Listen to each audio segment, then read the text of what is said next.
When Obito Uchiha first appears in the story of Naruto, it is through flashback, long after his life has already taken a tragic turn. Yet to understand the man who would, one day, become one of the series' greatest antagonists, we must begin with the boy he once was. Long before masks, wars, and world-shattering ambitions, Obito was a child of Konoha with a dream as simple as it was profound, to become Hokage. In his youthful optimism, Obito reflected everything the Will of Fire represented: belief in comrades, devotion to the village, and a hope for the future. His story begins as one of light, which makes the darkness he later embraced all the more devastating. Obito's childhood was marked by a struggle familiar to many of the characters in Naruto: the desire to be acknowledged. He grew up in the shadow of the Uchiha clan's reputation.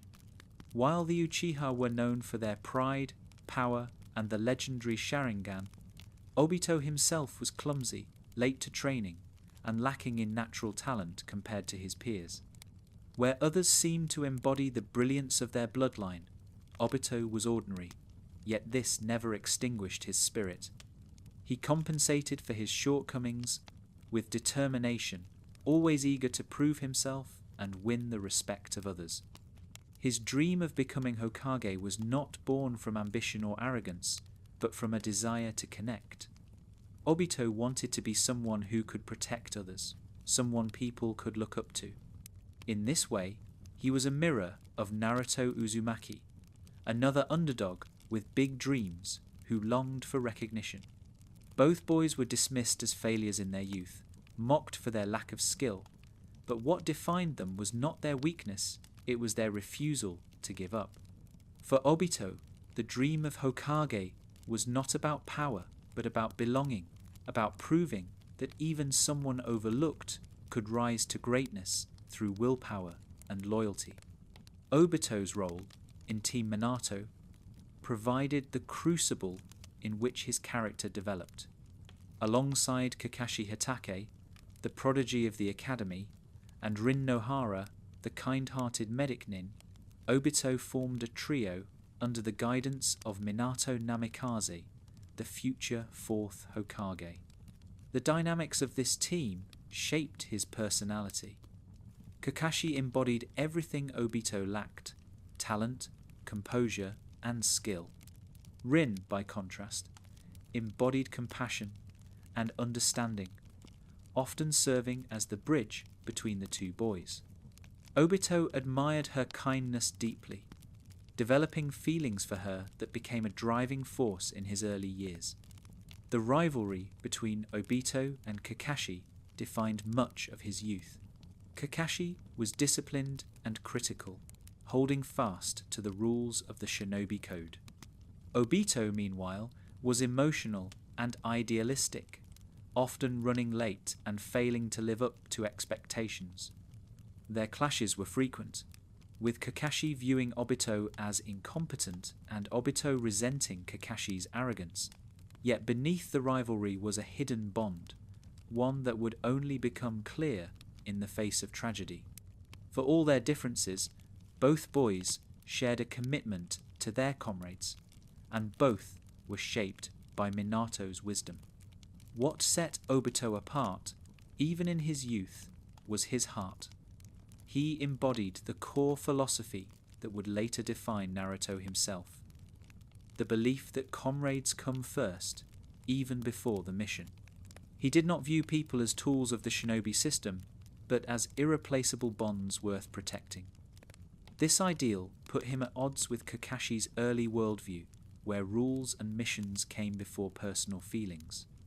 Their conflict came to a head during the mission at Kanabi Bridge, where Obito's choices revealed who he truly was: a boy willing to sacrifice everything for his friends. Before that fateful day, however, we must linger on the Obito who existed before tragedy. He was clumsy, yes, but he was also kind. He was late, yes, but he was also determined. His dream to be Hokage was not rooted in entitlement, but in hope. He smiled often, encouraged his teammates, and tried his best despite his limitations. In this version of Obito, we see the seeds of a hero. He was not destined to be a villain.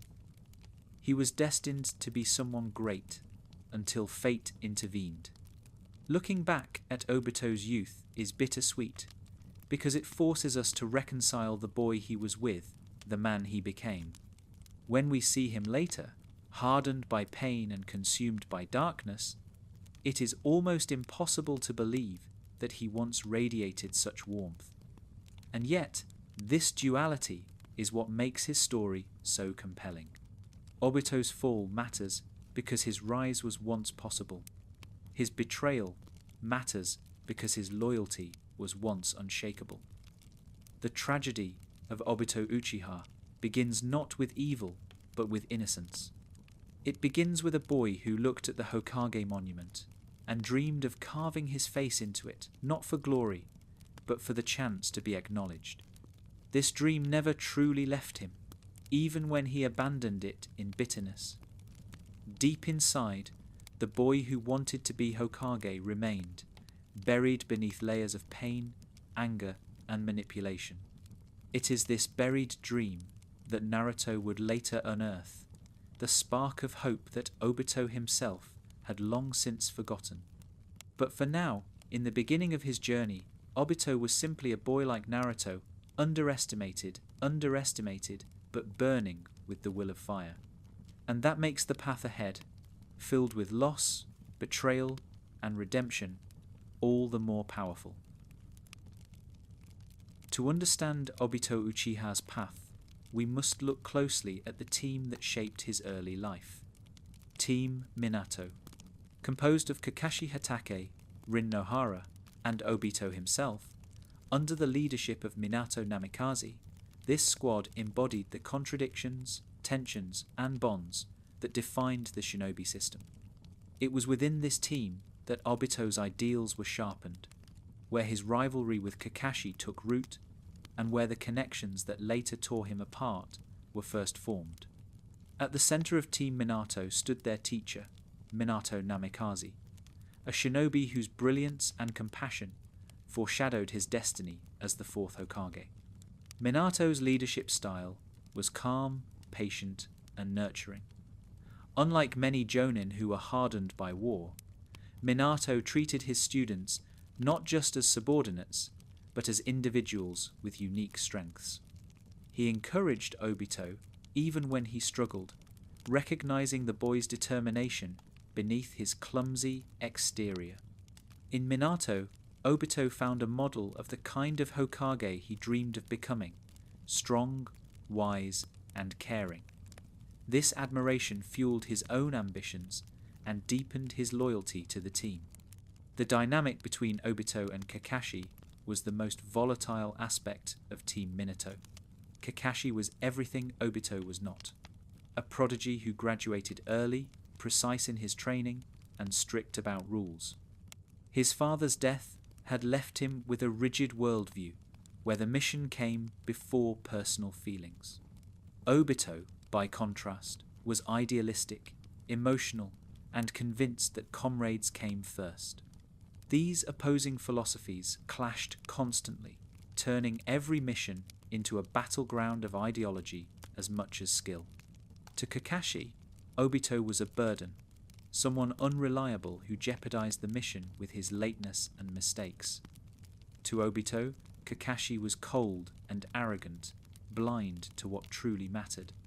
Their rivalry was bitter, but beneath it was the potential for something greater. A bond forged not by similarity, but by difference. Rin Nohara was the glue that held the team together. As the medic nin, she cared for both of her teammates with kindness and patience, bridging the gap between Obito's warmth and Kakashi's rigidity. Rin saw potential in Obito when others dismissed him, offering encouragement that strengthened his determination. Her compassion also softened Kakashi's harsher edges, reminding him that rules and missions did not erase the humanity of their bonds. For Obito, Rin was more than a teammate. She was someone he admired deeply, someone whose kindness inspired him to keep striving. His affection for her was genuine and pure, a young boy's love for the person who believed in him when few others did. The missions they undertook together revealed both the cracks and the strength of their bond. In training, Obito lagged behind, arriving late or struggling with basic tasks, while Kakashi excelled. Yet Obito never let failure silence his dream. Every stumble became fuel for his determination. And while Kakashi rolled his eyes or scolded him for incompetence, Rin's encouragement balanced the dynamic, ensuring that Obito never gave up. These small moments, though seemingly ordinary, laid the groundwork for the fateful events to come. Team Minato's story is inseparable from the larger context of the Third Great Ninja War. They were not just a squad of children training in peace. They were soldiers thrust into a world of violence and loss. Missions were not exercises, but life and death struggles. This environment tested their philosophies to the limit. For Kakashi, the war reinforced his belief in following rules strictly. For Obito, it strengthened his conviction that comrades mattered above all else. The war did not create their differences, but it amplified them, setting the stage for their inevitable clash of values. Yet even amid this tension, there were glimpses of genuine camaraderie. Obito's determination occasionally surprised Kakashi, who began to recognize that his rival's heart was stronger than his clumsiness suggested. When Obito declared that he would one day surpass Kakashi and become Hokage, it wasn't arrogance, it was hope, spoken with the same fiery determination that defined Naruto generations later. And though Kakashi dismissed him, those words revealed Obito's core, a boy who refused to let failure define him. The tragedy of Team Minato lies in how much potential it held. Under Minato's guidance, the team could have grown into a force that embodied balance. Kakashi's skill tempered by Obito's ideals, Rin's compassion bridging their differences, and Minato's wisdom guiding them all. In another world, this team might have become one of the great squads of Konoha's history, remembered for their unity and accomplishments. But fate, cruel as ever, had other plans. Looking back, it is impossible not to see the parallels between Team Minato and the later Team 7. Kakashi, Obito, and Rin mirror Sasuke, Naruto, and Sakura, with Minato in the role that Kakashi himself would one day assume as leader. Obito's rivalry with Kakashi echoes Naruto's rivalry with Sasuke, while Rin, like Sakura, becomes the emotional anchor of her team. These parallels were not accidental. Kishimoto used Team Minato as a reflection of the next generation, a reminder that history often repeats itself and that the failures of the past can ripple forward into the future. For Obito, Team Minato was both the source of his greatest joy and the cause of his greatest pain. It was the place where he dreamed, where he struggled, where he found love, and where he experienced betrayal by fate itself. Everything that followed in his life, his hatred, his despair, his eventual redemption, can be traced back to the bonds formed within this team. It is here that the boy who dreamed of Hokage began to understand what it meant to be a shinobi. It is here that he declared his ideals, and it is here that he would lose everything. The Third Great Ninja War was a crucible that consumed entire generations. Children were forced into the role of soldiers. Missions were matters of survival, and the line between life and death was crossed daily.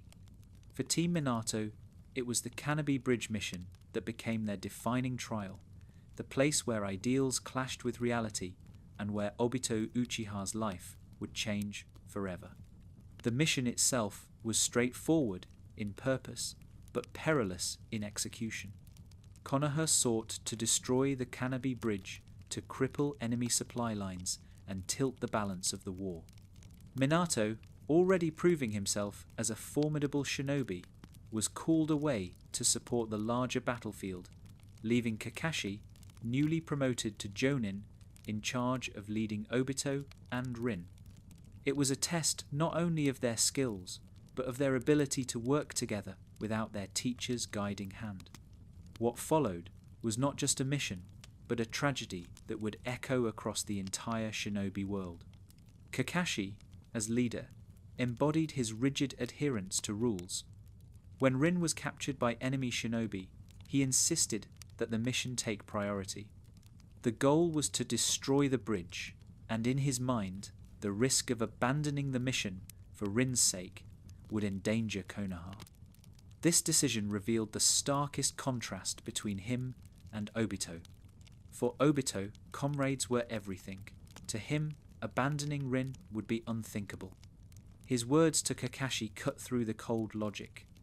Those who break the rules are scum, but those who abandon their friends are worse than scum. This single line, spoken with fierce conviction, defined Obito's ideals and became one of the most famous teachings in the series. Faced with Kakashi's refusal, Obito chose to act on his own. He charged into the enemy stronghold to rescue Rin, his determination eclipsing his fear and his weaknesses.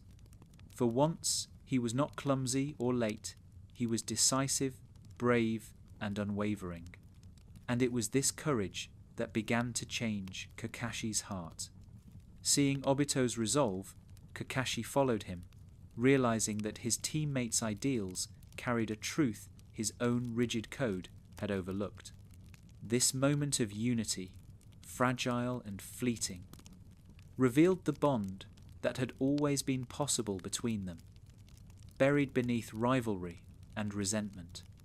The battle inside the enemy's hideout was fierce, and it was here that Obito awakened the power most associated with his clan, the Sharingan. In the heat of combat, his eyes opened, granting him clarity, perception, and the ability to stand on equal footing with Kakashi.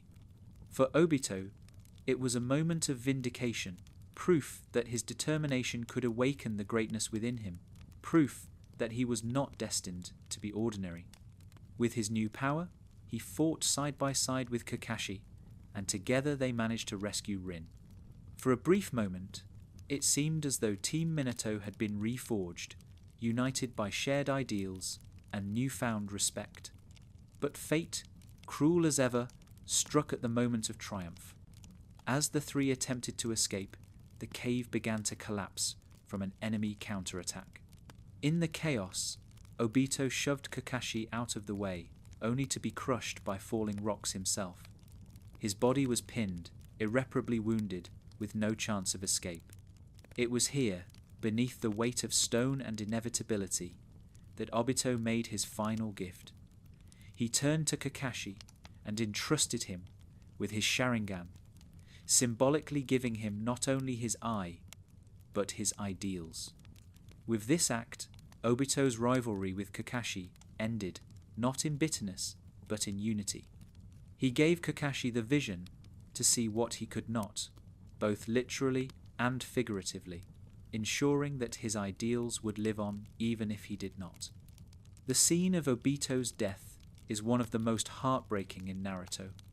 His body broken, his dream unfulfilled, his confession of love for Rin left hanging in the air, he smiled through the pain. He told Kakashi to protect Rin for him, to carry forward the bond that defined him. In this moment, Obito was everything he had always wanted to be, a true shinobi, selfless and brave, someone who put his comrades above himself. And for Kakashi and Rin, his sacrifice left an indelible scar, shaping both of their lives in ways that would ripple far into the future. To the world, Obito Uchiha died that day, a hero who gave everything for his team. For Kakashi, he became a source of guilt and inspiration, a voice that would echo in his heart every time he fought to protect his comrades. For Rin, he was a lost friend, someone whose kindness and love were cut short by the cruelty of war. For Minato, he was a student taken too soon, another casualty in a conflict that devoured the young. But for Obito himself, trapped beneath those rocks, the story was far from over. His death was only the beginning of a transformation that would twist his ideals into something unrecognizable. The tragedy of Canopy Bridge is not just about the physical loss Obito endured. It is about the cruel irony of his fate.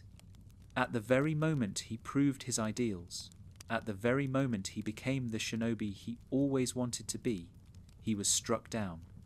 His dream of becoming Hokage ended not with failure, but with sacrifice. And it was precisely this cruel timing that set the stage for his eventual fall. Had Obito lived and returned to Konoha, he might have grown into a hero remembered alongside Minato. Instead, his apparent death left him vulnerable to manipulation, his ideals shattered and reshaped by grief. Looking back, the Canopy Bridge mission is both Obito's finest hour and his undoing. It showed the purity of his heart, his willingness to sacrifice, and the love he held for his comrades. But it also created the wounds that would later be exploited, the pain that would twist him into the masked man who brought the world to the brink of destruction. The boy who gave away his eye to protect his friend would one day use that same friend's loyalty against him. The boy who declared that comrades come first would one day orchestrate wars that sacrificed thousands. The boy who dreamed of Hokage would one day become the enemy of the entire shinobi world. And yet, even knowing what he would become, the Obito at Canopy Bridge remains one of the purest expressions of the will of fire in the entire series. His words about comrades echoed far beyond his life, shaping Kakashi, shaping Naruto, and ultimately shaping the destiny of the shinobi world. His tragedy is not that he was weak, but that he was strong and good, until grief turned that strength into despair. When the rocks came crashing down at Canopy Bridge, it should have been the end of Obito Uchiha's story. Crushed, broken, and left behind by the flow of battle, he had accepted his death with a smile, content in the knowledge that he had protected his comrades and entrusted his dream to Kakashi. To the shinobi world, he died a hero that day. But fate, as it so often does in Naruto, had other plans. Obito's body, shattered and on the brink of death, was found and saved by the last person who could have reshaped him into what he would become, Madara Uchiha. Madara, long thought dead, was living in seclusion, sustained by the power of the demonic statue of the Outer Path. A relic of the Warring States era, he was both ancient and cunning, waiting for the right pawn to inherit his dream of reshaping the world. When Obito was brought to him, broken and helpless, it seemed like chance, but for Madara, it was opportunity. He saved Obito not out of kindness, but out of calculation. The boy who once embodied the will of fire would now become the vessel for Madara's Moon's Eye plan. Obito awoke in a cavern beneath the earth, his crushed body reconstructed with Hashirama's cells, his right side grafted into something neither fully human nor entirely Uchiha. At first, he resisted, desperate to return to his team, to Kakashi and Rin, to the village he still loved. His instincts were unchanged.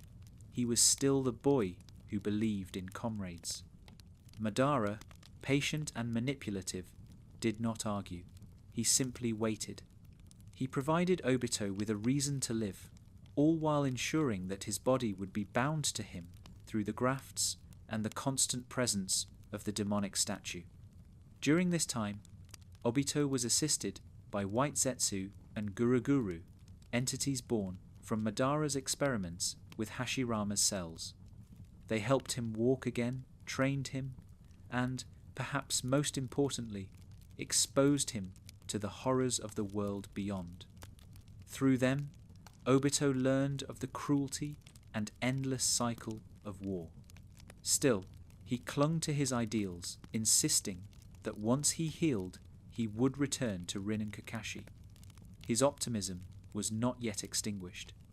But Madara understood the human heart, especially the heart of an idealist. He knew that hope is most easily broken when it is closest to fulfillment. And so he waited for the moment that would shatter Obito completely. That moment came sooner than anyone could have predicted. Through Zetsu, Obito witnessed the scene that destroyed him, Rin's death at the hands of Kakashi. To Obito, already weakened and vulnerable, it was unbearable.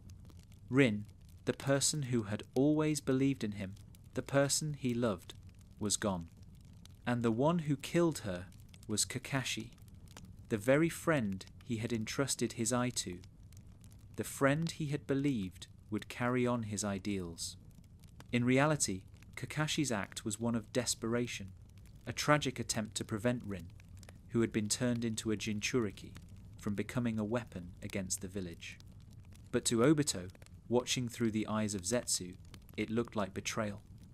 It looked like the world itself had torn away everything he cared about. This moment is the fulcrum of Obito's life. Before it, he was a boy defined by hope, by bonds, by the dream of Hokage. After it, he was a man defined by despair. His ideals, once unshakable, crumbled in an instant. If comrades could kill each other, if love could be taken so easily, if the world itself could inflict such cruelty, then perhaps Madara was right. Perhaps the world was irredeemable, a place of endless suffering. Madara exploited this pain with the precision of a master manipulator. He offered Obito a new path, the Moon's Eye plan, a dream where the entire world would be trapped in the infinite Tsukuyomi, free from pain, loss, and betrayal. In this illusion, Obito could have everything he had lost, Rin, his comrades, and a world where the cruelty of reality could no longer touch him. To a boy who had just watched his dreams shatter, the promise of such a world was irresistible. From this moment forward, Obito's transformation began. The boy who dreamed of becoming Hokage died in that cavern, replaced by the man who would don the mask and become Tobi. His heart, once open and full of love, closed itself off behind layers of cynicism and rage. He convinced himself that the dream he once had was naive, that the will of fire was meaningless, and that only illusion could provide peace. In truth, the boy within him never fully died. He remained buried deep inside, waiting for someone to remind him of who he once was. But for decades, Obito allowed that boy to be smothered by the darkness Madara had planted within him. What makes this chapter of Obito's story so tragic is how sudden and cruel the shift was. In the span of a single day, he went from a boy determined to return to his friends to a man who abandoned the entire world. And yet, the seeds of this shift were always there. Obito's heart was too pure, too fragile to withstand the cruelty of reality. His idealism was his greatest strength, but also his greatest vulnerability. Where Naruto faced pain and chose to endure, Obito faced pain and chose to escape. The difference was not in their dreams, but in the timing of their tragedies and the presence of those who guided them. Naruto had Iruka, Jiraiya, and countless friends to remind him of his worth. Obito, alone in a cave with Madara's whispers, had no one. Looking back, Obito's rescue by Madara was both salvation and damnation. It saved his life, but destroyed his soul. It allowed him to live, but turned that life into a weapon against the very ideals he once cherished. In that cavern, beneath the weight of despair, the boy who dreamed of Hokage was buried, and the masked man who would plunge the world into war was born. Every shinobi carries scars, but some wounds never close. For Obito Uchiha, the loss of Rin Nohara was not just a personal tragedy, it was the death of his ideals, the fracture that turned his hope into despair and his love into rage. If the Kanabi Bridge mission had revealed his true heart, Rin's death destroyed it.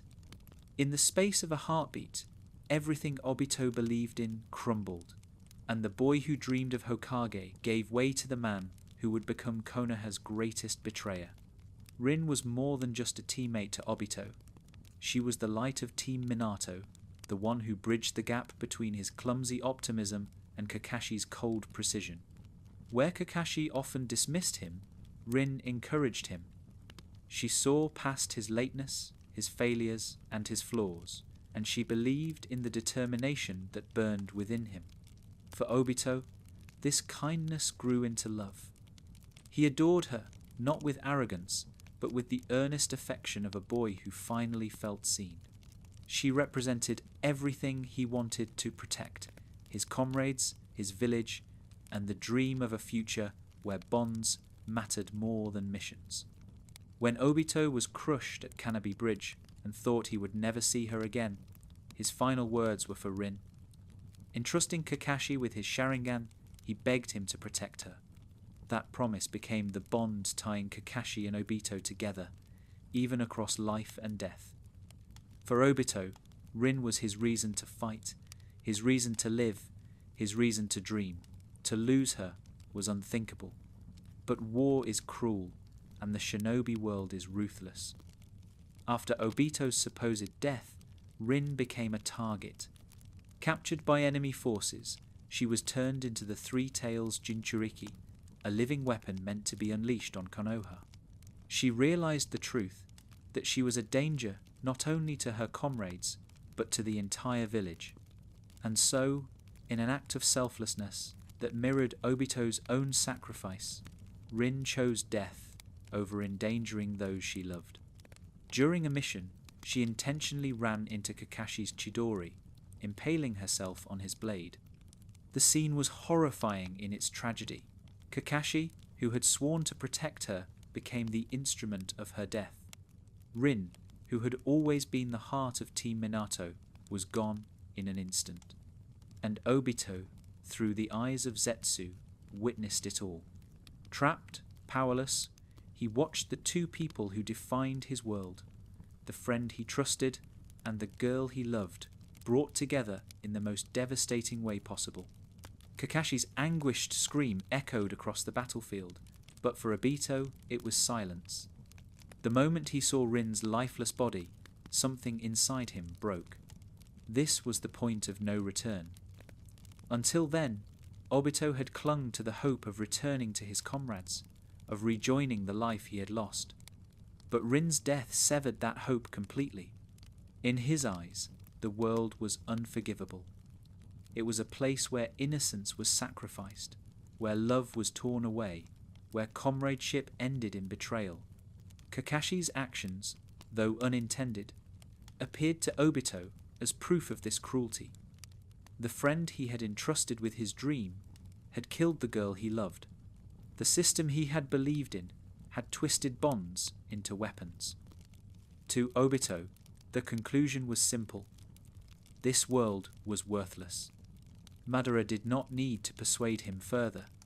The despair Obito felt was so overwhelming that the infinite Tsukuyomi became the only reality he could accept.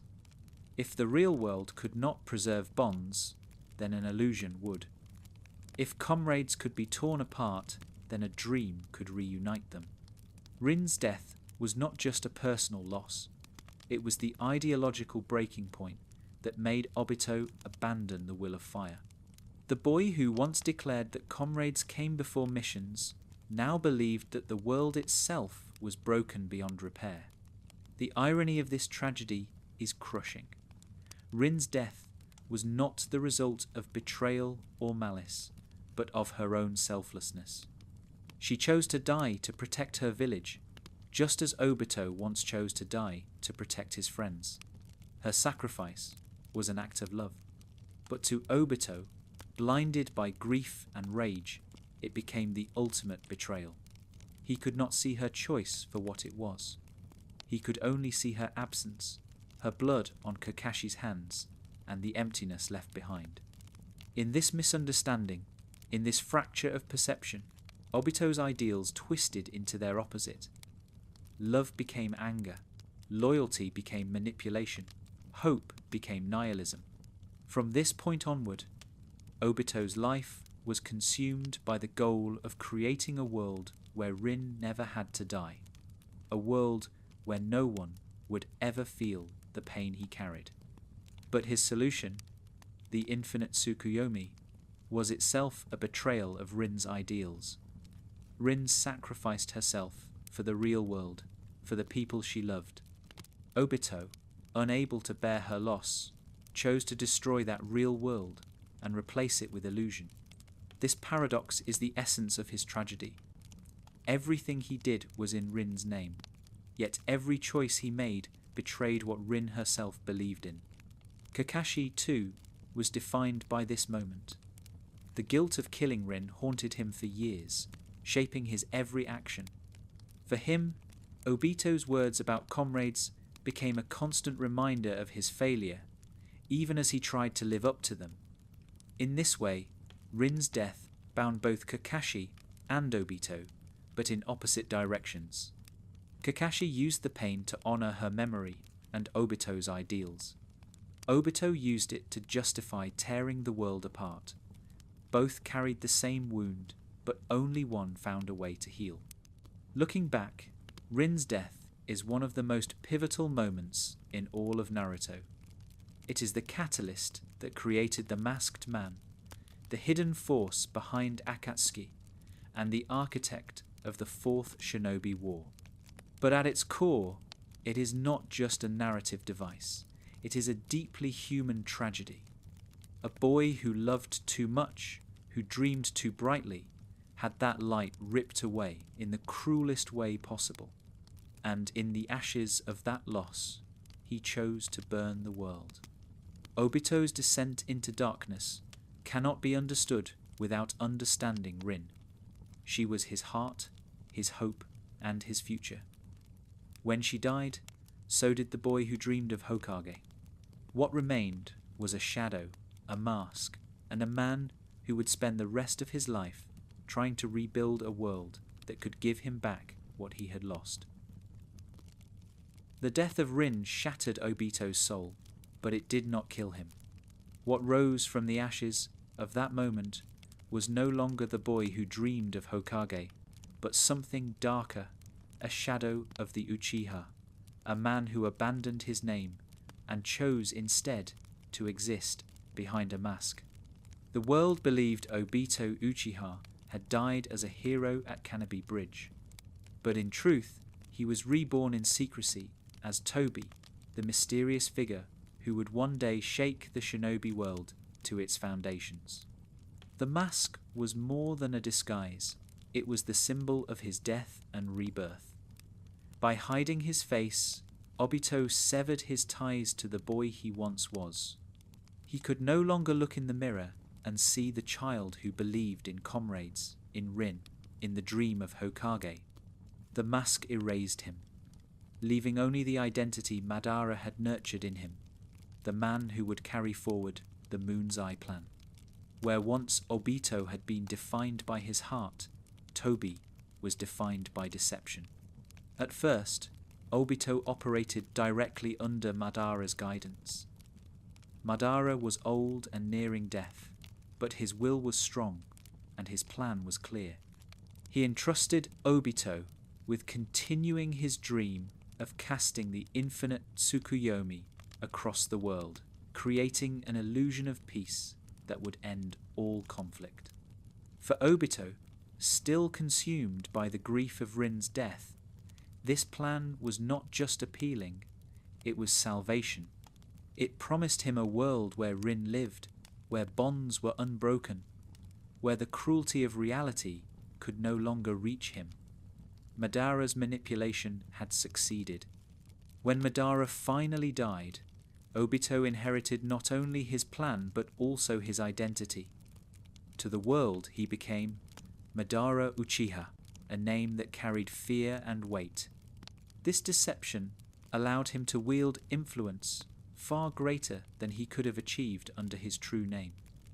Obito, the clumsy boy who was always late, could never have commanded the respect of nations. But Madara could. Behind the mask, he became a phantom, an echo of the Uchiha's darkest legend, and the shinobi world trembled at his shadow. Obito's first great act as the masked man was the Nine Tails attack on Konoha.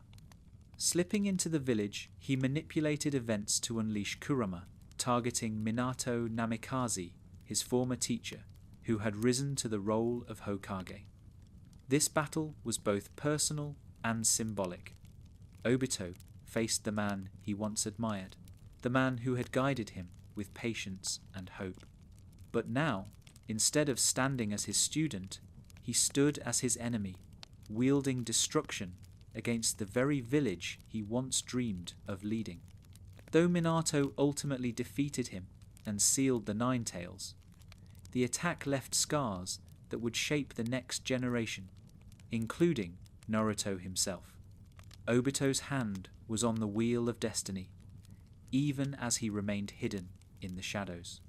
For years after, Obito perfected his role as a manipulator.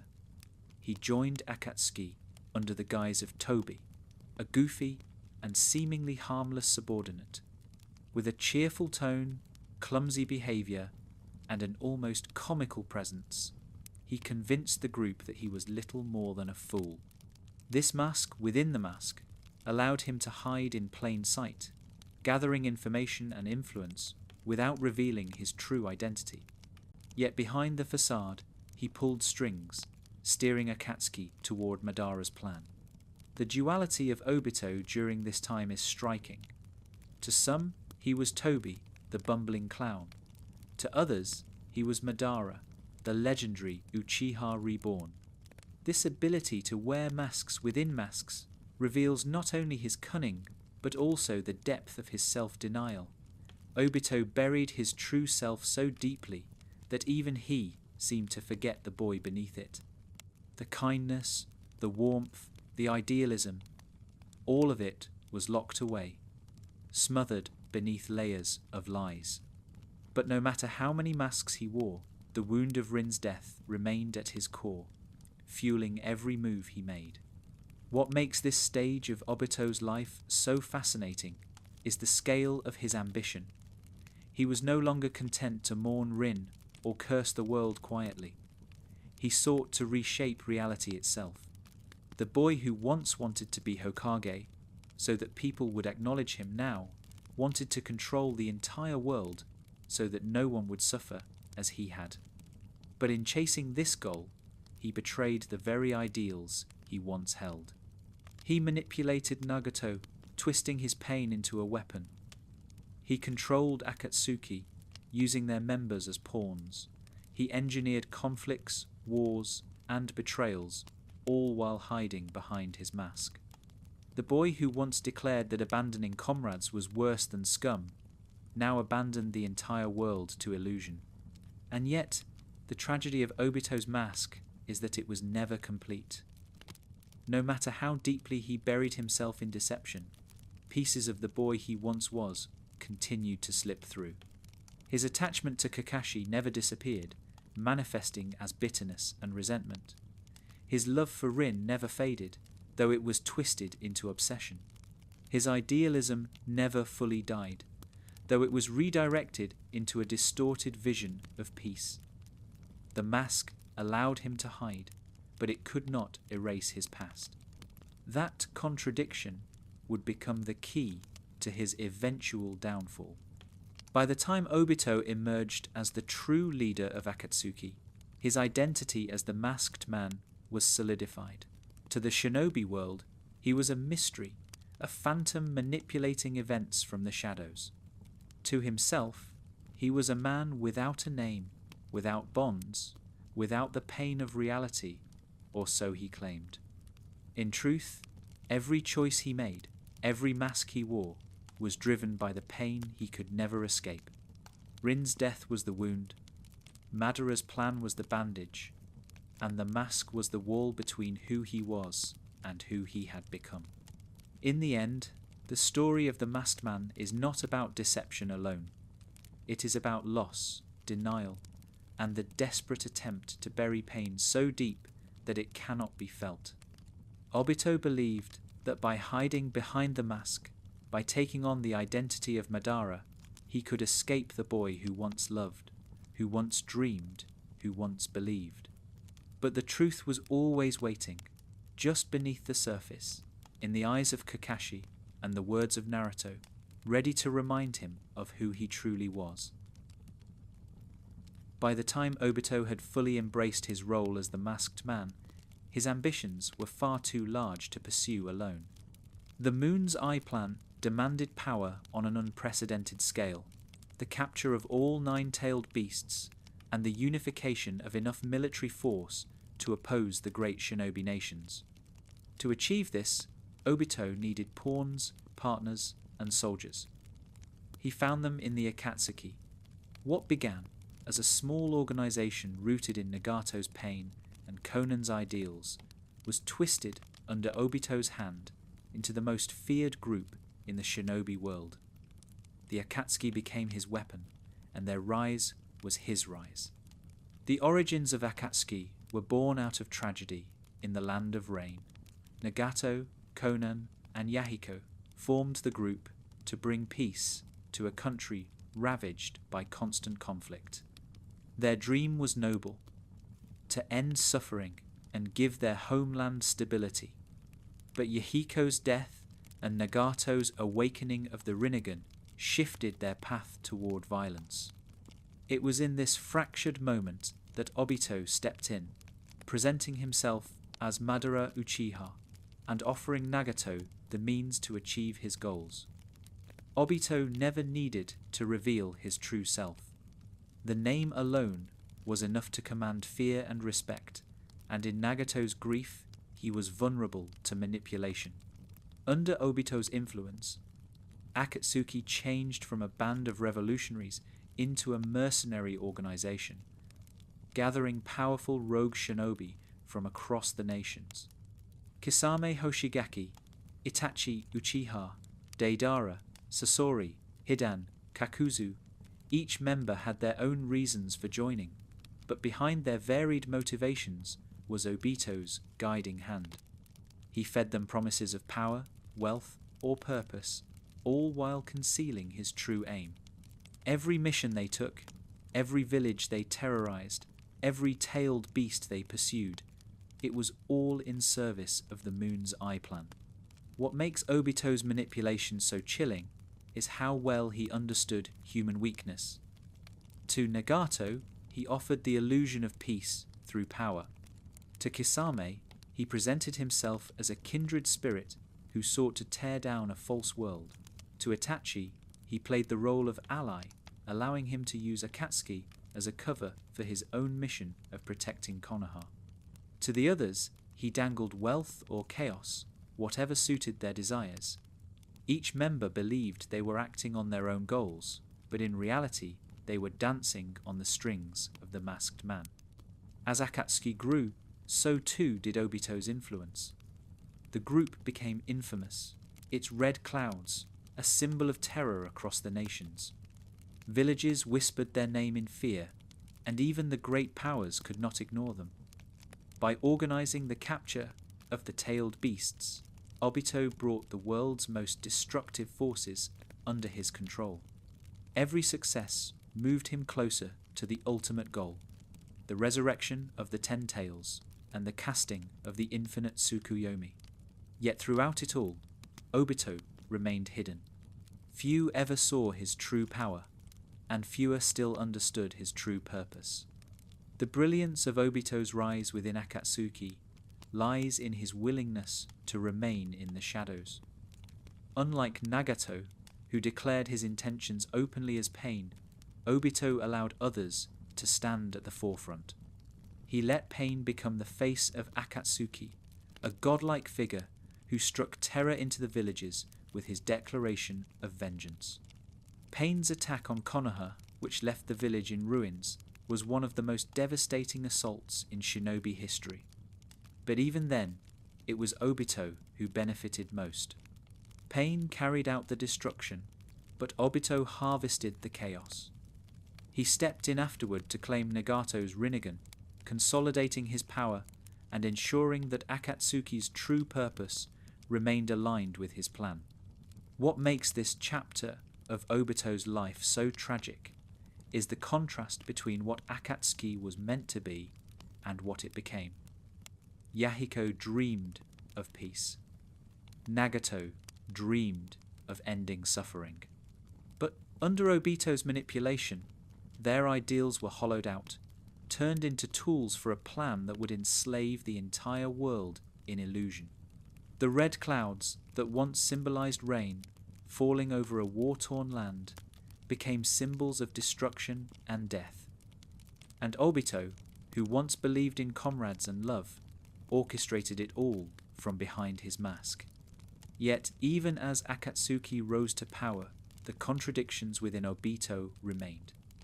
He hid behind his masks, pretending to be Madara, pretending to be Tobi, but he could not erase his humanity. His obsession with Rin lingered in his heart, shaping every choice he made. He claimed to want peace, but what he truly wanted was escape. Escape from the pain of reality, escape from the memory of her death.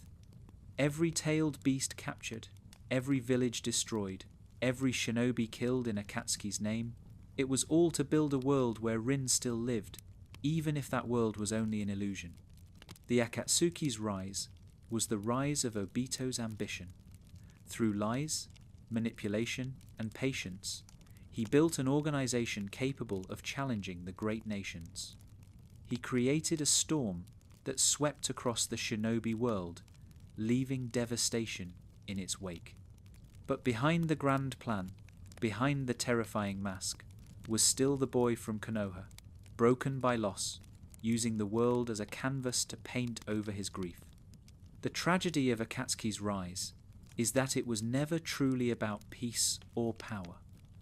It was about one man's refusal to accept the reality of death, and his willingness to drag the entire world into illusion to ease his own pain. For years, Obito hid behind masks and shadows, manipulating others to act on his behalf. He let Nagato take the spotlight. He let Akatsuki's mercenaries carry out the bloody work, and he let the world whisper in fear of the red clouds, without ever understanding who truly pulled the strings.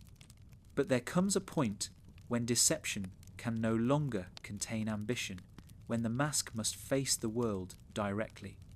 That moment came when Obito stood before the 5 Kage and declared war on all shinobi.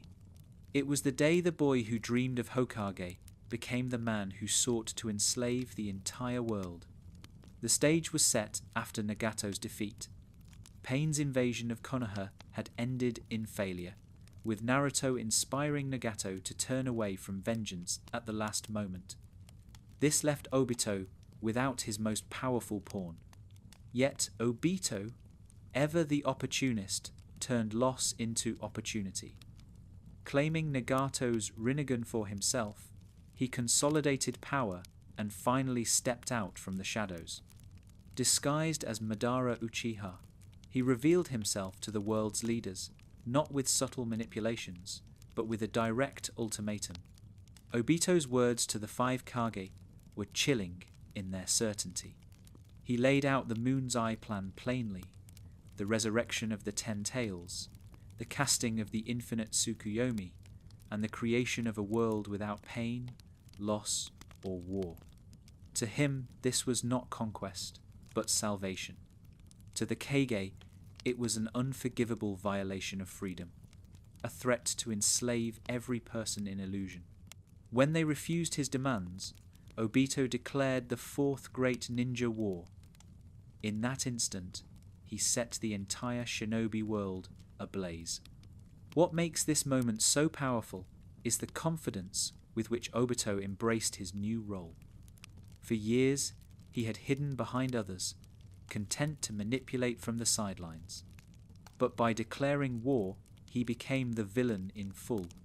The mask was no longer just a disguise, it was an identity he wore with pride, a symbol of his rejection of reality. He was no longer Obito Uchiha, no longer the boy crushed at Kenobi Bridge. He was the masked man, the inheritor of Madara's dream, and the architect of the war to come. The reaction from the shinobi world was immediate.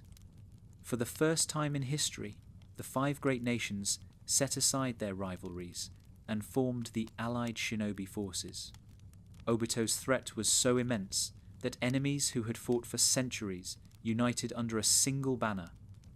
Ironically, the man who sought to enslave the world inadvertently brought it closer together than it had ever been. His war, meant to divide and conquer, instead forged unity. Yet this unity only sharpened the scale of the conflict. It was no longer villages fighting villages. It was the entire shinobi world against one man's vision. Obito's preparations for the war showcased the scale of his ambition. With control of Akatsuki, he had amassed an army of white Zetsu, clones created from Hashirama's cells. He had gathered tailed beasts, wielding their power as weapons of mass destruction. He had resurrected the legendary Madara Uchiha through the forbidden Edo Tensei, ensuring that the world would face not only his ambition, but the ghost of its darkest nightmare. Every move revealed how far Obito was willing to go, how deeply he had embraced the path of destruction. Yet beneath the mask, the same contradiction remained. Obito spoke of peace, of salvation, of creating a world free from pain. But everything he did spread pain. His war claimed countless lives, shattered families, and pushed the shinobi world to the brink of extinction. His plan to end conflict created the greatest conflict in history. His dream of saving humanity required him to destroy it first. This hypocrisy reveals the core of Obito's tragedy. His love for Rin, twisted into obsession, blinded him to the reality that her sacrifice was meant to preserve the world, not erase it. The early battles of the Fourth Great Ninja War demonstrated the scale of Obito's power. The allied shinobi forces found themselves outnumbered by his white Zetsu army, while the resurrected shinobi of Edo Tensei brought terror back from the grave. Heroes of past generations walked again, fighting against the very villages they had once protected. Every skirmish reminded the world that Obito was not simply a man, but a force, a strategist who combined manipulation, forbidden jutsu, and sheer ruthlessness to wage war on a global scale. But even as he unleashed chaos, Obito's heart remained chained to his past. His interactions with Kakashi revealed the bitterness that still lingered. His obsession with Rin fueled his every word, his every choice. He claimed he had discarded his name, that he no longer cared for bonds, that he had transcended humanity. But Kakashi's presence, Naruto's words, and the memories he buried under the mask all betrayed him. Deep inside, Obito was still the boy who once wept for his team. The war was his way of erasing that boy, of proving that his pain was too great to endure. Yet it was that very pain that betrayed his claim of indifference. Obito's declaration of the Fourth Great Ninja War was more than the start of a battle. It was the unveiling of his soul. He was no longer hiding, no longer pretending to be harmless Toby. He was the masked man who wanted to rewrite reality itself, who demanded the entire world bend to his grief. In declaring war, he forced the shinobi world to confront not just an enemy, but a question. Is peace worth the price of freedom? For Obito, the answer was yes. For the rest of the world, the answer was no.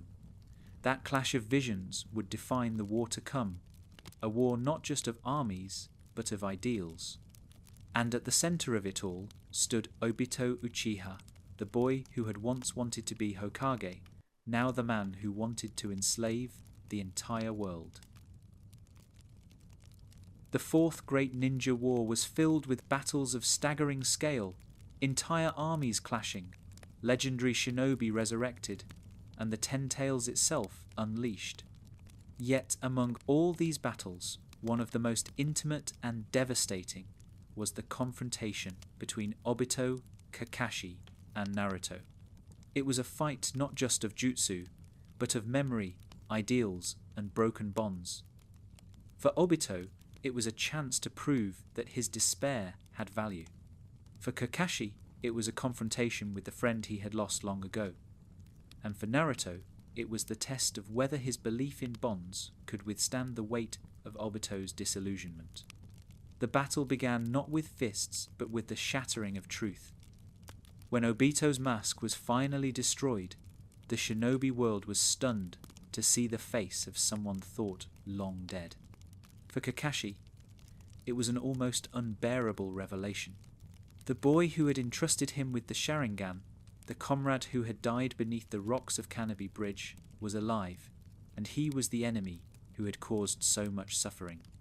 The masked man, the manipulator of Akatsuki, the orchestrator of wars, was not Madara, nor a phantom, but his own teammate.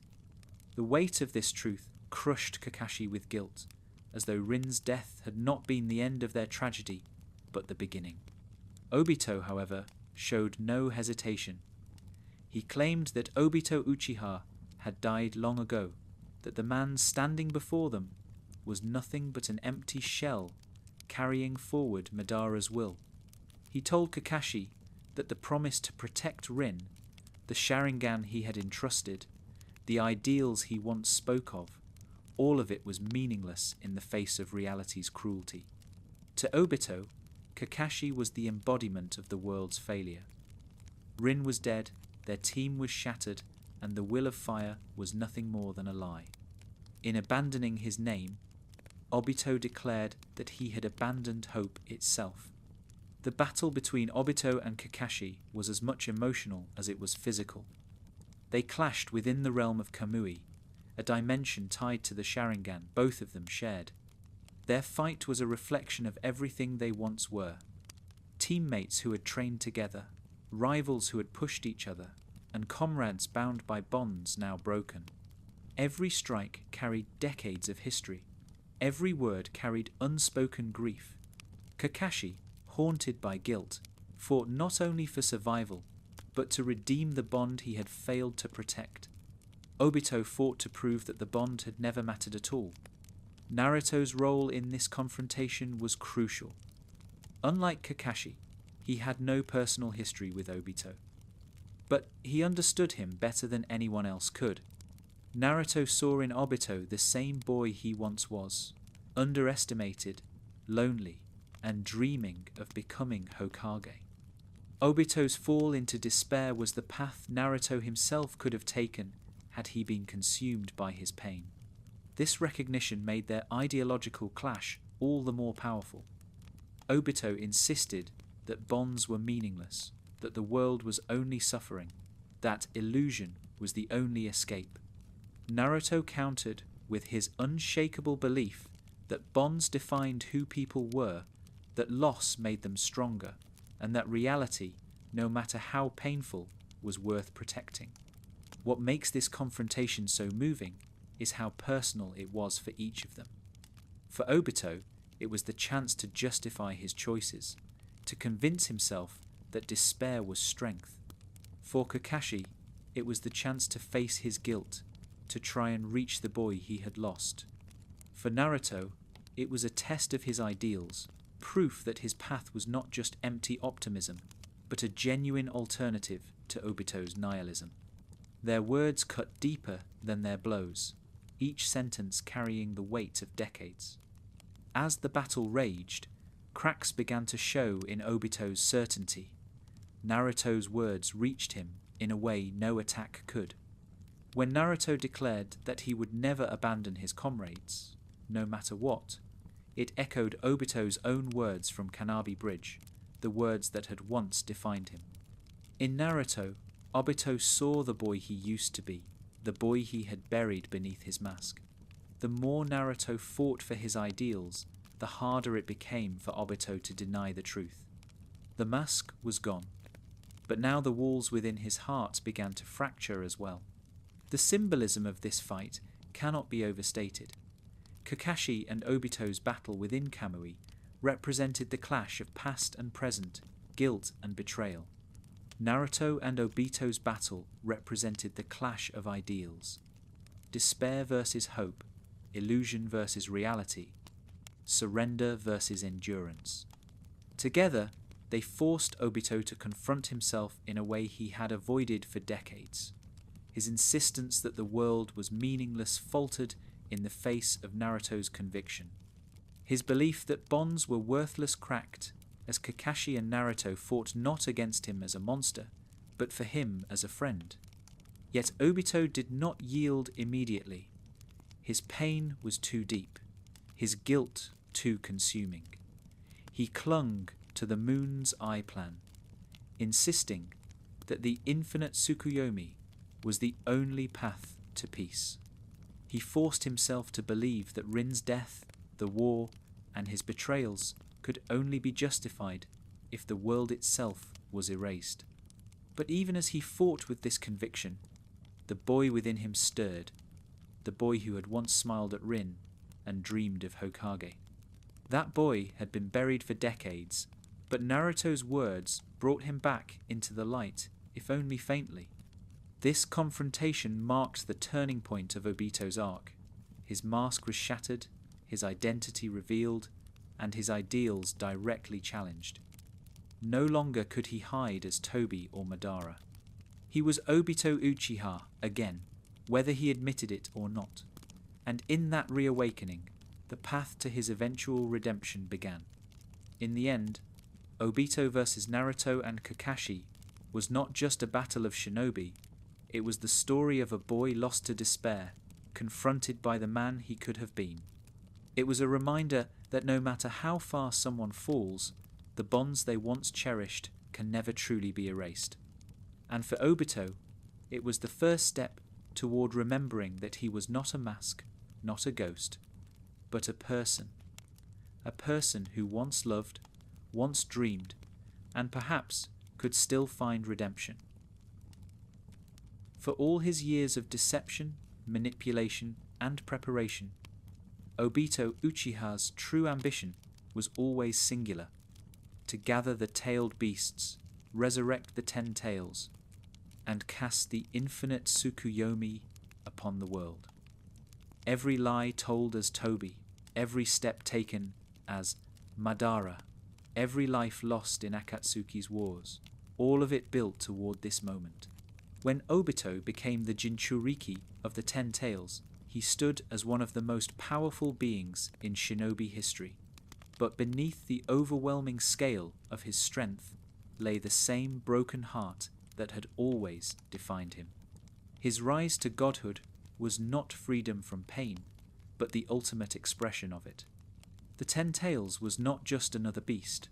It was the primordial monster, the origin of all tailed beasts, a force so great that the Sage of 6 Paths himself had sealed it away.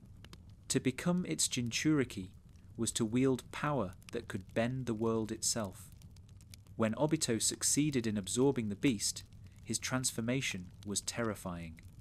His body became almost unrecognizable, cloaked in the divine aura of the sage, his chakra so immense it dwarfed anything the allied shinobi forces had ever faced. In that instant, Obito was no longer just a man in a mask. He was a god, capable of reshaping the world with his will alone. This transformation fulfilled the narrative of Obito's fall. The boy who once dreamed of Hokage had achieved something greater than any Hokage ever had.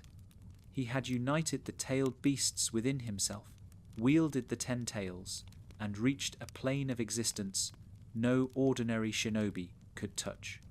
Yet the irony was crushing. The power he had gained, the heights he had ascended to, were all in pursuit of an illusion. His godhood was not to protect reality, but to erase it.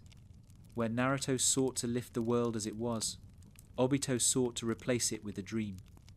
His greatness was inseparable from his despair. The allied shinobi forces, already battered and exhausted, faced a nearly impossible battle. Obito's strength seemed absolute. His truth-seeking orbs shattered defenses.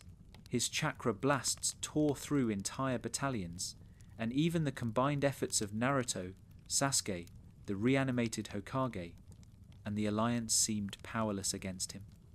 In this stage of the war, Obito was not just a villain, he was the storm itself, the overwhelming force of despair incarnate. Every strike he unleashed was a declaration. The real world is meaningless, and only illusion offers peace. Yet, for all his power, Obito's heart betrayed him. The cracks that had begun to form in his battles with Naruto and Kakashi widened.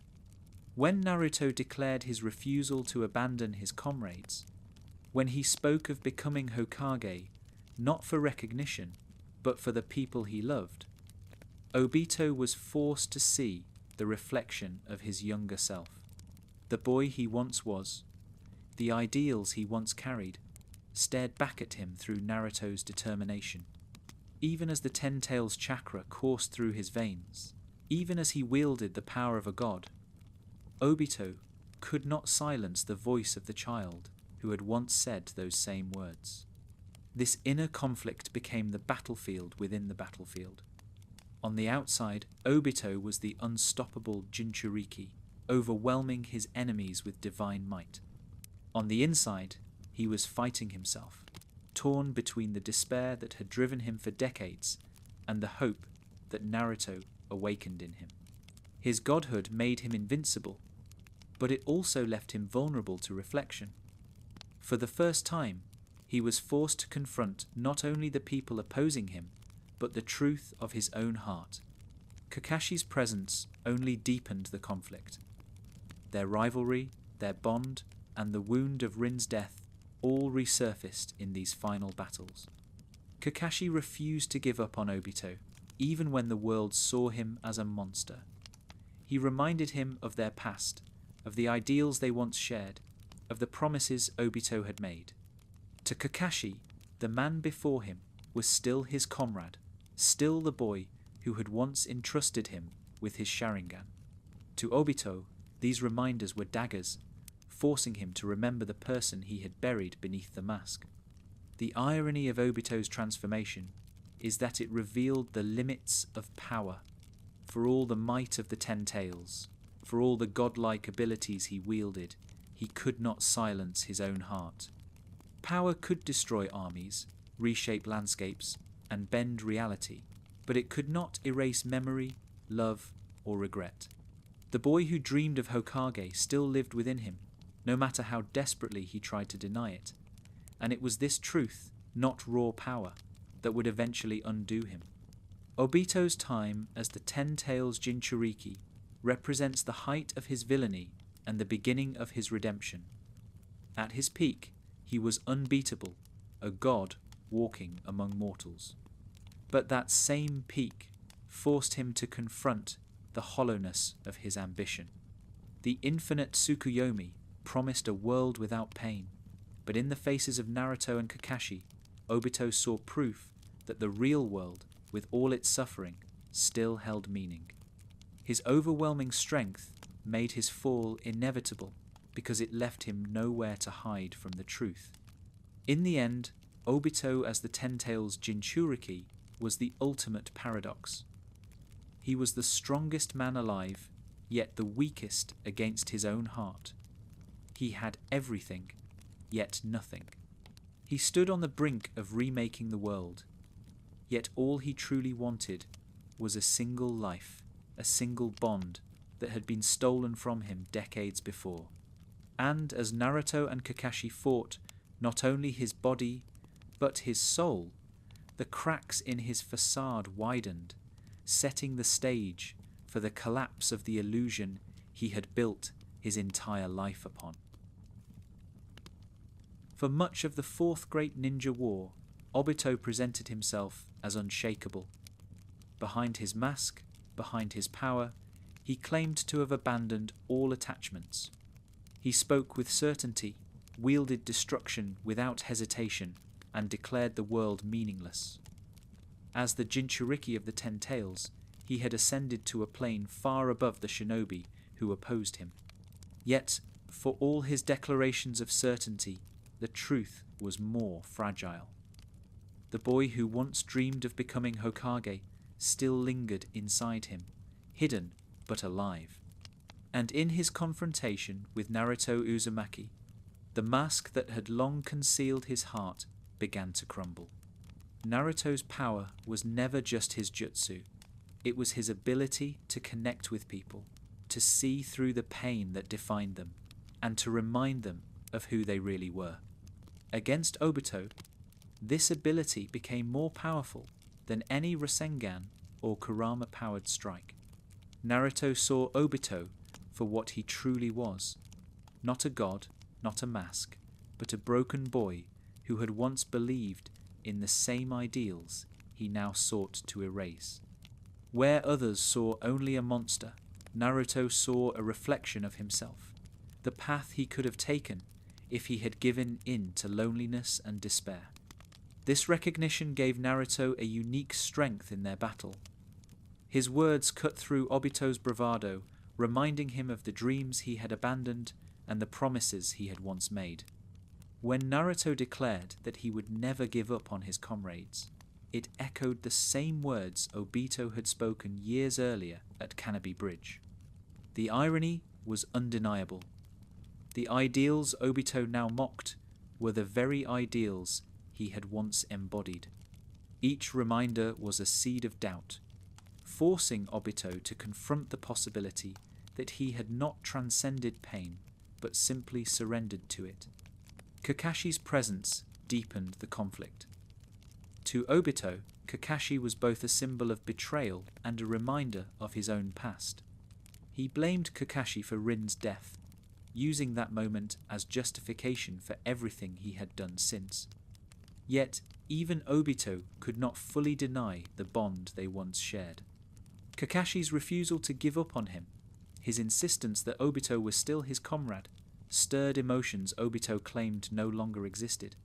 In Kakashi's eyes, Obito was not the masked man or the Ten Tails jinchūriki. He was the boy who had once entrusted him with the Sharingan, the boy who had believed in comrades above all else. The struggle within Obito was not immediate or obvious.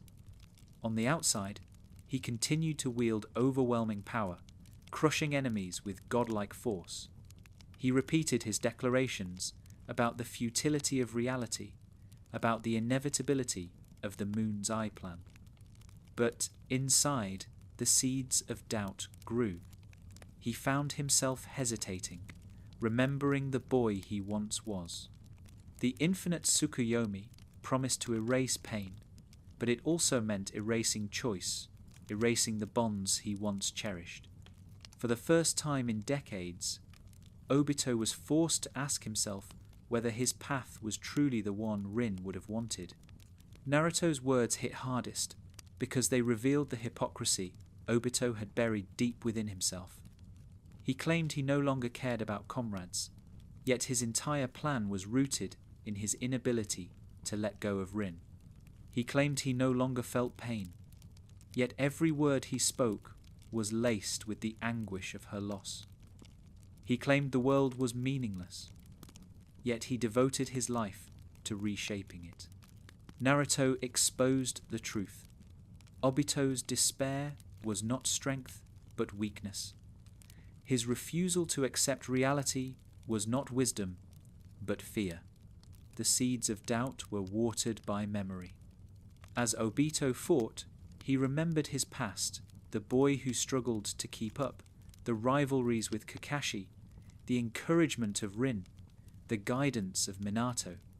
These memories were not illusions. They were real, and they carried meaning. No matter how much he tried to bury them, they rose to the surface, demanding to be acknowledged.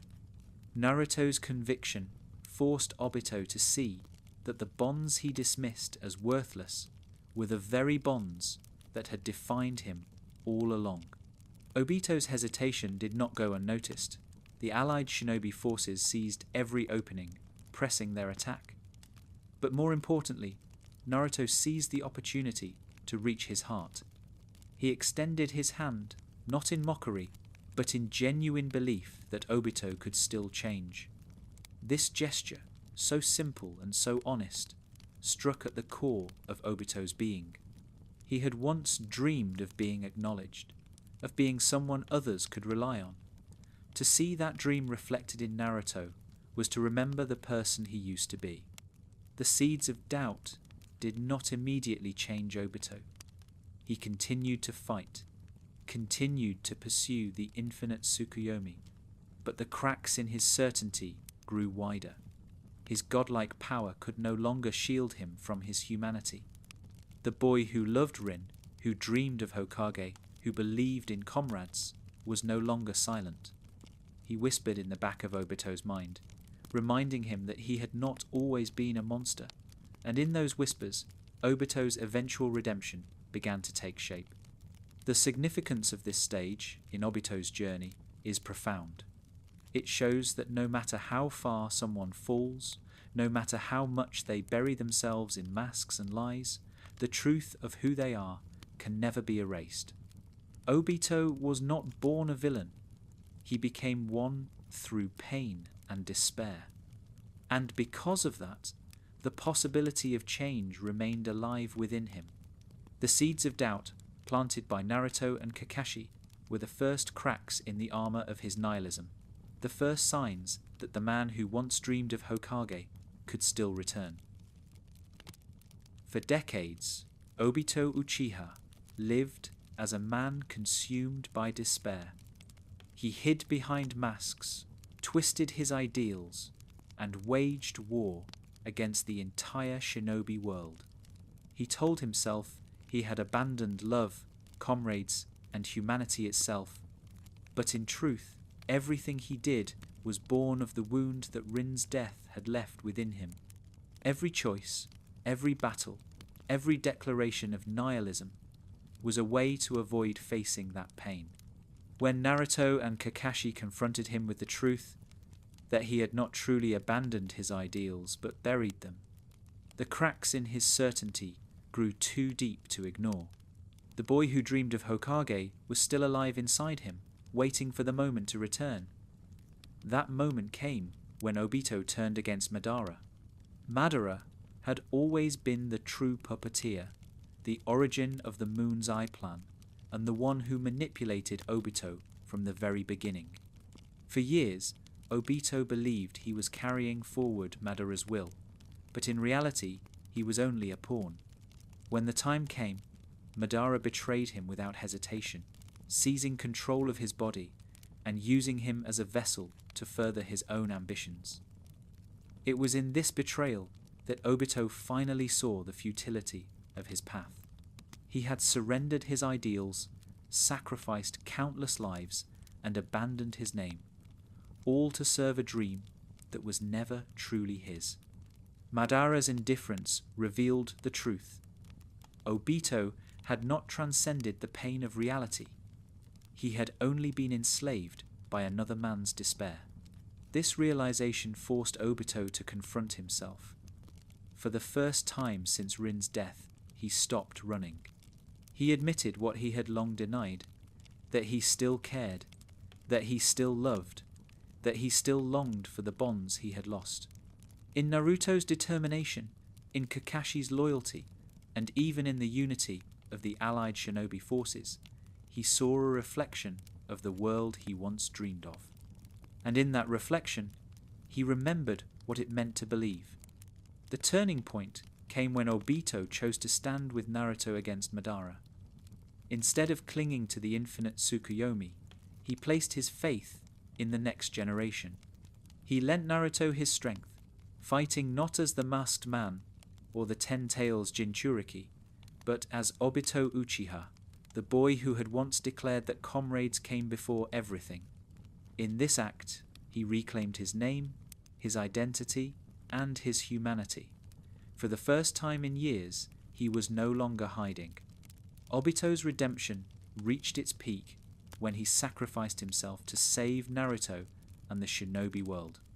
During the final confrontation with Kaguya, when the danger to reality itself grew insurmountable, Obito threw himself in front of an attack meant to end Naruto's life. In doing so, he gave the world what he had once given Kakashi at Kanebe Bridge, his future. Just as he had once entrusted his Sharingan to his teammate, he now entrusted the fate of the world to the boy who had reminded him of who he truly was. His sacrifice was not an attempt to erase his sins, but to honor the ideals he had betrayed. What makes Obito's redemption so powerful is its complexity. It does not absolve him of the countless lives lost because of his actions. He cannot undo the wars he started, the friends he betrayed, or the chaos he unleashed. His sins remain. But redemption is not about erasure. It is about choice. In the end, Obito chose differently. He chose to face the pain he had run from, to admit his mistakes, and to act in defense of the bonds he once destroyed. He proved that it is never too late to change, never too late to remember who you are. Kakashi's response to Obito's redemption was equally significant. For years, Kakashi carried the guilt of Rin's death and Obito's fall, blaming himself for both. Seeing Obito return, seeing him reclaim his ideals and make the ultimate sacrifice, allowed Kakashi to finally forgive him and himself. Their reconciliation was quiet but profound, a reminder that bonds can endure even the deepest betrayals. Naruto, too, played a vital role in Obito's redemption. By refusing to give up on him, by seeing the boy within the mask, Naruto gave Obito the chance to remember his true self. In many ways, Obito's redemption was the validation of Naruto's entire philosophy, that no matter how far someone falls, the bonds of love and friendship can still reach them. Obito became proof that even the darkest despair can give way to hope. As Obito's spirit passed on, he left behind not the legacy of a villain, but the lesson of a man who had once lost his way and found it again. He entrusted the future to Naruto and Kakashi, to the new generation that would carry forward the will of fire. His death was not an ending, but a fulfillment, the completion of the arc that began when he gave Kakashi his Sharingan at Kanebe Bridge. In both life and death, he gave himself so that others could live. In the end, Obito's redemption was not about becoming a hero again, it was about being human. It was about admitting his pain, embracing his bonds, and choosing, even in his final moments, to protect instead of destroy. His journey proves that no one is beyond redemption, that even the deepest wounds can be healed, and that the boy who dreamed of Hokage never truly died. From the moment they were placed together in Team Minato, Obito Uchiha and Kakashi Hatake embodied contrast. Obito was emotional, clumsy, and late to everything, driven by an idealistic dream to become Hokage. Kakashi was disciplined, cold, and obsessed with rules, scarred by his father's suicide, and convinced that duty outweighed compassion. Their rivalry seemed destined to keep them apart, yet fate tied them together in ways neither could escape. And when the dust of their long journey finally settled, their story became one of the most powerful testaments to the enduring nature of bonds. Bonds that can fracture, betray, and wound, but also endure, forgive, and heal. The foundation of their bond was built on conflict. Obito and Kakashi clashed constantly, disagreeing on what it meant to be a shinobi. Kakashi believed that the mission came first, while Obito insisted that comrades were everything. These opposing ideals came to a head at Kanabi Bridge, when Obito, pinned under rubble and facing death, gave Kakashi his Sharingan as a final gift. In doing so, he entrusted Kakashi not only with power, but with his philosophy. That moment defined Kakashi's life. He lived under the weight of Obito's words, shaping his every decision around the idea that abandoning comrades was worse than breaking rules.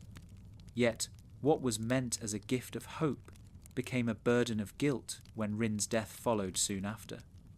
Kakashi carried Obito's memory as both inspiration and punishment, a reminder of the comrade he had failed. Decades later, when Obito returned as the Masked Man, their bond became a wound reopened. Kakashi was forced to confront the truth that his comrade had not only survived, but had become the architect of Akatsuki's terror. To face Obito was to face every failure he had ever known. His inability to save him, his inability to save Rin, and his inability to protect the team that had once been his family. Every time they clashed, Kakashi fought not just against an enemy, but against the weight of his own guilt. Obito, too, was haunted by their bond. He blamed Kakashi for Rin's death, clinging to that moment as the justification for his descent into darkness. Yet his hatred was laced with contradiction. If he truly no longer cared, if he truly believed bonds were meaningless, then Kakashi should have been nothing to him. But the intensity of his resentment revealed the opposite, that deep down their bond still mattered, still hurt, still defined him. Kakashi was both his rival and his mirror, the person who carried the eye Obito had given him, the person who embodied the world Obito had abandoned. Their confrontation in the war was both physical and emotional. Within the realm of Kamui, they fought alone, their blows infused with the weight of decades of history. Each strike was not just jutsu, but memory, of arguments, of laughter, of loss. For Kakashi, the fight was an attempt to reach the boy he once knew. For Obito, it was an attempt to prove that boy no longer existed. Yet even as they fought, the truth emerged. They were still connected. Their shared eye, their shared past, their shared grief bound them tighter than any ideology could break. The turning point came when Obito began to waver, when Naruto's conviction forced him to remember who he had once been. Kakashi was there to witness it, to see the cracks in Obito's despair, and to recognize the boy he had lost so long ago. When Obito turned against Madara, Kakashi did not see it as a betrayal of his years of villainy, but as the return of his comrade. And when Obito sacrificed himself to protect Naruto, Kakashi finally understood that his friend had never truly disappeared. He had been buried, but not destroyed. Obito's final words to Kakashi carried the weight of closure. He asked him to take care of the future, to guide the next generation, to carry on the ideals they had once argued about as children. In entrusting Kakashi with this role, Obito lifted the burden of guilt that had haunted him for years. No longer was the Sharingan in Kakashi's eye a reminder of failure. It became a reminder of redemption, of forgiveness, of the bond that had endured even through war, betrayal, and death. Perhaps the most symbolic moment of their reconciliation came when Obito, from beyond death, lent Kakashi his chakra and Sharingan to help him fight against Kaguya. In this act, their partnership was restored in the most literal sense. They fought together one last time, not as enemies, but as comrades, just as they had once done under Minato's guidance. The circle of their bond closed, not in rivalry, but in unity. The story of Obito and Kakashi is one of the most poignant in Naruto. It is not clean or simple. It is filled with betrayal, anger, and tragedy. Yet it is also filled with forgiveness, reconciliation, and love. Their bond shows that even when the past cannot be changed, the present can still offer healing. Kakashi could not undo Rin's death. He could not undo Obito's years of darkness, but he could stand with him at the end, forgive him, and carry his memory forward without guilt. In the end, Obito and Kakashi's relationship symbolizes the dual nature of bonds. They can be painful, fragile, and twisted by tragedy, but they can also endure, heal, and redeem. Through their story, Kishimoto shows that no bond is ever truly broken. It may fracture, it may bend under the weight of loss, but it can always be repaired if even one person refuses to let go. Kakashi refused, and because of that, Obito found redemption. Their story is not about perfection, but about endurance, and that endurance is what makes their bond timeless. Of all the bonds Obito Uchiha carried, the one with Naruto Uzumaki was the most unexpected. They never trained together, never fought side by side as teammates, and never shared the same village bond that tied Obito to Kakashi and Rin. And yet, in many ways, Naruto was closer to Obito than anyone else. He was the mirror Obito could not look away from, the reminder of the boy he used to be, and the proof that despair was not the only path forward. Their connection was not born of shared history, but of shared identity. Two underdogs, with dreams of becoming Hokage, tested by pain and defined by the choices they made in the face of loss. When Obito first confronted Naruto, he did so with the certainty of a man who believed he was looking at a younger version of himself. He told Naruto that he too had once dreamed of becoming Hokage, that he too had believed in comrades, and that he too had been crushed by reality. He presented himself as a warning, a glimpse of what Naruto would become if he failed to withstand the weight of despair. In doing so, Obito sought not only to break Naruto's will, but to justify his own choices. If Naruto fell into darkness, then Obito's fall would no longer be a tragedy. It would be inevitable. But Naruto refused to break. Every time Obito confronted him with despair, Naruto responded with hope. Every time Obito declared the world meaningless, Naruto declared it worth protecting. Every time Obito claimed bonds were illusions, Naruto proved that they were his greatest strength. This resistance shook Obito because it revealed the lie at the heart of his own despair. If Naruto, who had suffered isolation, ridicule, and loss, could still choose hope, then Obito's descent was not destiny. It was a choice, and choices can be changed. What makes Naruto's bond with Obito so powerful is that it forced Obito to confront himself. Kakashi reminded him of his past, but Naruto reminded him of his potential. When Naruto said that he would never abandon his comrades, it was not only a declaration of his own philosophy, but an echo of Obito's words from Kanabi Bridge. In Naruto's voice, Obito heard his own. In Naruto's determination, he saw the boy who had once loved Rin and dreamed of Hokage. That reflection was unbearable and undeniable. The more Naruto fought, the more Obito was forced to admit that the boy he had buried was still inside him. At the peak of the war, when Obito became the Ten Tails Jinchūriki, Naruto's influence only grew stronger. Despite facing overwhelming power, Naruto never wavered in his belief that Obito could change. He extended his hand, not to mock or condemn, but to invite. He told Obito that he was still himself, that his choices did not erase who he truly was. In this moment, Naruto gave Obito the one thing he had been denied for decades: acknowledgement. It was what Obito had always wanted, what had driven his dream of Hokage, and what had been stolen from him with Rin's death. Naruto gave it back, not with pity, but with belief.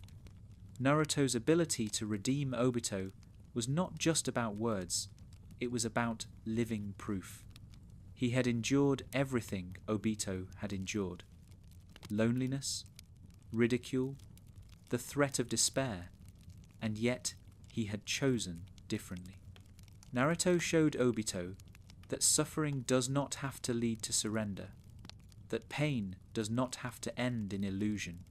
He was the counterexample to Obito's philosophy, the evidence that reality, no matter how cruel, could still be worth fighting for.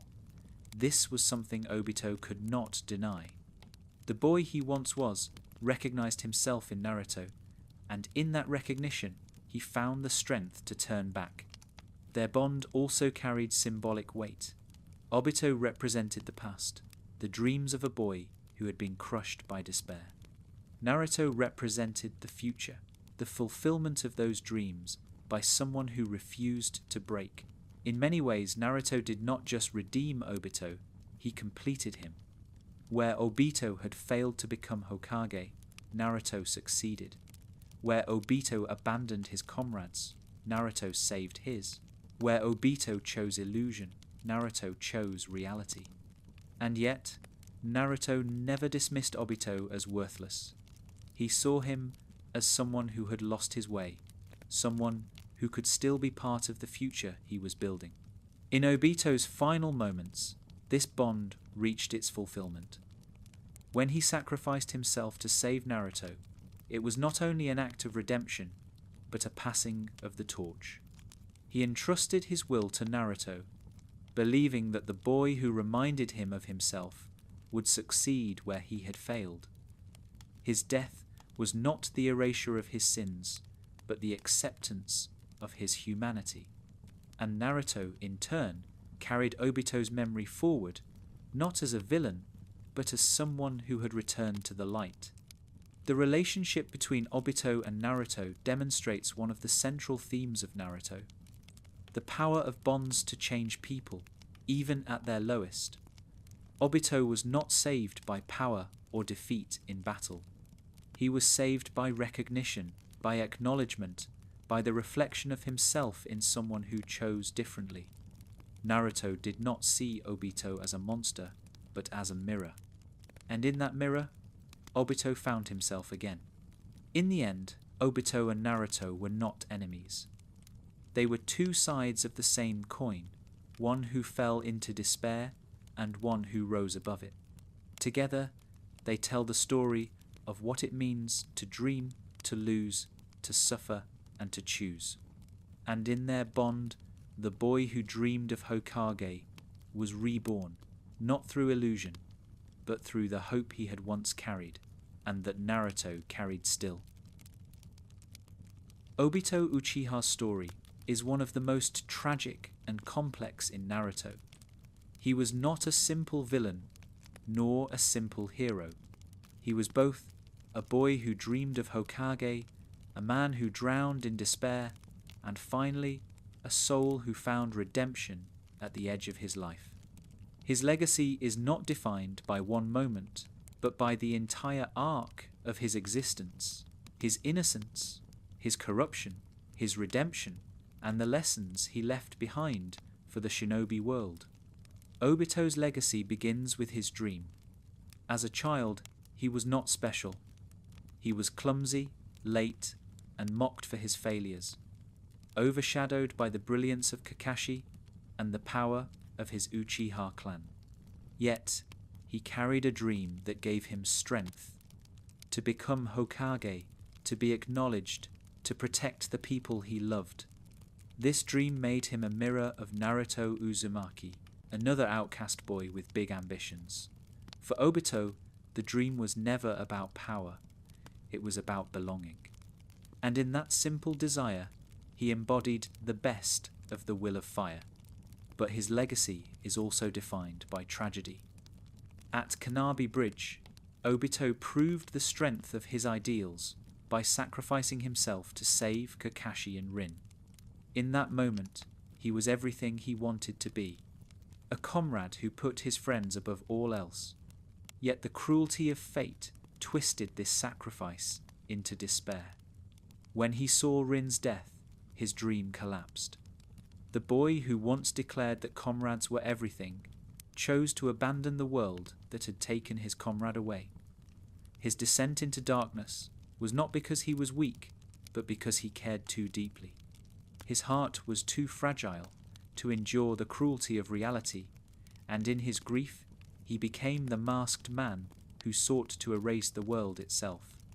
As Toby, Obito's legacy darkened further. He manipulated Nagato, twisted Akatsuki, unleashed the Nine Tails on Konoha, and declared war on all shinobi. He became the architect of the greatest conflict in history, pulling strings that led to countless deaths. For years, the shinobi world lived in the shadow of his schemes. To many, he was the embodiment of despair, a figure who proved that the cycle of hatred was unbreakable. His mask became a symbol of fear, a reminder that even the bonds of comradeship could be destroyed by pain. Yet, Obito's story does not end in villainy. His redemption is as much a part of his legacy as his fall. Through Naruto, he was forced to confront the truth that he had not truly abandoned his ideals, but buried them. Naruto's determination reminded him of his younger self, of the boy who once dreamed of Hokage, of the boy who once smiled at Rin. Kakashi's forgiveness reminded him that bonds, no matter how broken, could endure. And in the end, Obito chose differently. He turned against Madara, fought for the world he once tried to destroy, and sacrificed himself to protect Naruto. His final act was not to enslave reality, but to defend it. The complexity of Obito's legacy lies in this duality. He was both hero and villain, both savior and destroyer. He left scars on the shinobi world that would never heal, yet he also left lessons that would guide its future. He showed that even those who fall the farthest can still find their way back. He proved that redemption is always possible, that no one is beyond change, and that the bonds we form, no matter how fractured, can still bring us home. Symbolically, Obito represents the danger of despair and the power of choice. His life shows that dreams can be broken, that love can be twisted into obsession, and that ideals can become weapons if we refuse to face pain. But his redemption shows that even in the darkest moments, the spark of hope never truly dies. Naruto, by reflecting Obito's own ideals back at him, proved that the will of fire is not fragile. It endures, even through betrayal and loss. Obito's life is a cautionary tale, but also a hopeful one. His legacy also lives on through Kakashi. By reconciling with his friend, by lending him his power in the final battle, Obito ensured that his ideals would not die with him. Kakashi, freed from guilt, became Hokage, carrying forward both his own will and the will of the comrade he once lost. In this way, Obito's dream of Hokage was realized, not directly, but through the bonds he left behind. His dream lived on, transformed, in the people he touched. For Naruto, Obito's legacy was equally profound. Obito was the shadow of what he could have become. By redeeming him, Naruto validated his own path, proving that hope can overcome despair.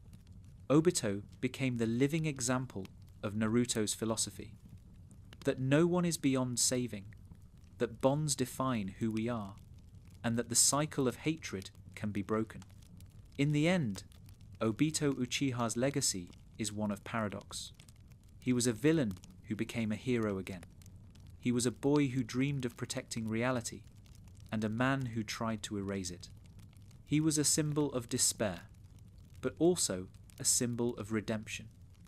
His life teaches us that people are not defined by their worst choices, nor by their brightest moments, but by the totality of their journey. Obito fell, but he rose again. He was lost, but he found himself. He was broken, but he chose, at last, to protect instead of destroy. Obito's story is not about perfection. It is about humanity, messy, flawed, tragic, and redemptive. His legacy reminds us that no matter how dark the path becomes, the light of who we truly are can never be extinguished. The boy who dreamed of Hokage never truly died. He lived on in the end, not in illusion, but in choice. And in that choice, Obito Uchiha secured his place as one of the most unforgettable figures in the shinobi world.